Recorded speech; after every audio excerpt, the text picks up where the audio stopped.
Hey guys, welcome back to my channel. I'm Anabelle Monroe. I'm a filmmaker, recovery activist, and author, and recovered addict. And I have a lot of tools to share. And today's topic is the power of meditation and why it is so important for recovery. But before we start this, please take a moment to subscribe if you already haven't, because we're trying to grow our network and outreach. You can also find us on Facebook under Recovered-ED, where we are trying to gather a community of completely recovered people mingling with people who still struggle to share the tools. And today's tool is, as discussed, meditation. Now, some of you know that I worked undercover in various recovery organizations, and part of my journey there was that I also taught meditation to people who struggled with addictions. And it was interesting because the majority of the people that struggled was absolutely not interested in meditating, and I could connect with that because when I struggled, I was absolutely not interested in meditation either. And you know what the common response was when I said, okay, it's meditation time? People said, you know what, Annie, don't take this the wrong way, but I do not like to sit with myself. I feel uneasy. It's just not my thing. Oh, I feel horrible when I do this. It kind of hurts my brain when I do it. I could understand. Now, how did I get there that I'm now a heavy meditator and that I credit meditation for my recovery in a significant way? How did I come to enjoy it? Well, here's already the first clue: the joy. So, I believe, from my experience talking to others, meditation, there is this misunderstanding that it is this: you have to sit down, you're not allowed to think, you're not allowed to do this and that, you gotta be still, and it has this very self-punishing misconception to it. How did I start practicing meditation? How, did that change in my life, you might ask? Here's the funny thing: meditation kind of started happening to me rather than me meditating, because I hated meditation. So here's what happened. When I was already way into my recovery, and I was doing really great and had made peace with relapse, and shortly before the moment that I call the last time, acting out that I knew this was the last time, happened, I had come to enjoy having time with myself and having quality time with myself, right?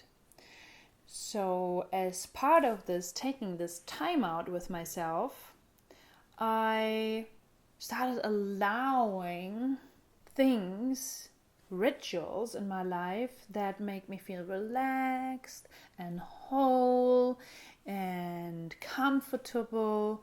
So I would take a daily little time out, right? I would lie down on my comfortable bed and put on a little candle or an incense, whatever you like. You can do that too. Just take a little nap.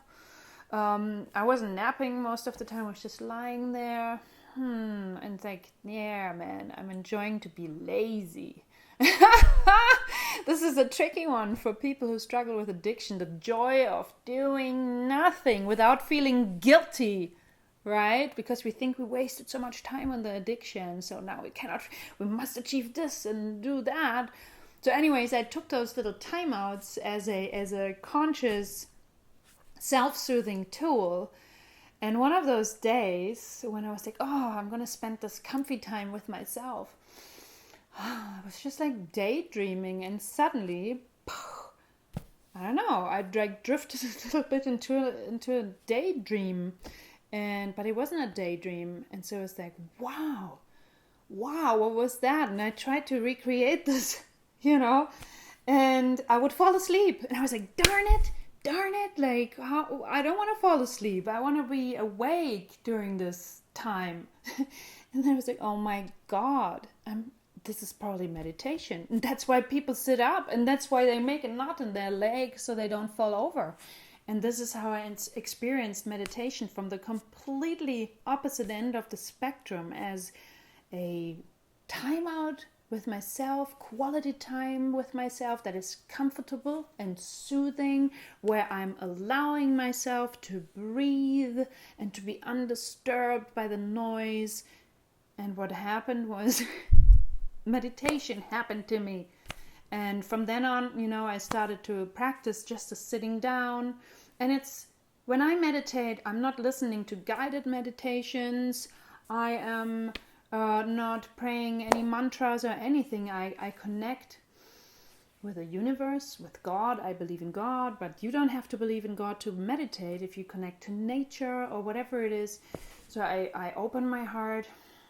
And I'm just so grateful to be alive and to be here. Here's a little trick. I raise my eyes. I noticed, and I learned from teachings, that when you like look down behind your closed eyes, that you tend more to nod off. So, and I want to be awake when I meditate.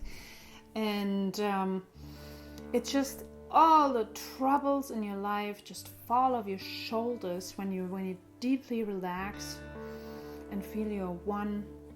I also, you can work with visualizations. That's what I do sometimes, where I envision that light is coming into me, and I can send light to other people, especially those who have hurt me. I never send it directly.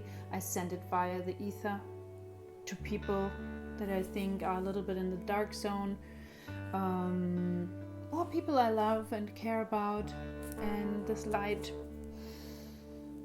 goes in my heart. It makes me feel so good. And I wanted to share this with you. So it is not that you don't think, sit still. It's not that at all. We have enough of that slave driver when we are addicts. So forget about that approach. That's not meditation. That's just stupid. Excuse my language. So I hope you are inspired to check it out a little more. And so why is this so good for recovery? What do you think? Right. Because it is making friends with yourself and putting things into perspective, and not as a cognitive, conscious process. It's more kind of an experience that is so wholesome and peaceful, and it's something you can do almost at any time, right? When you feel anxious, and this is actually the first little ding, ding, ding, ding, ding, ding, ding, alarm, alarm, alarm. Things are getting out of balance is when I feel a little blurb, a little blip of anxiety come up. I know, I have to just take some time, 15 minutes with myself, and just meditate and connect with the bigger picture. Let go of this little stress where somebody wants something from me, or where I think I failed and this or that. And meditation is just this soothing homecoming for a moment that reminds you that you are loved, that you are good, and that all is well. I love you. Thanks for listening. Follow your bliss. And subscribe.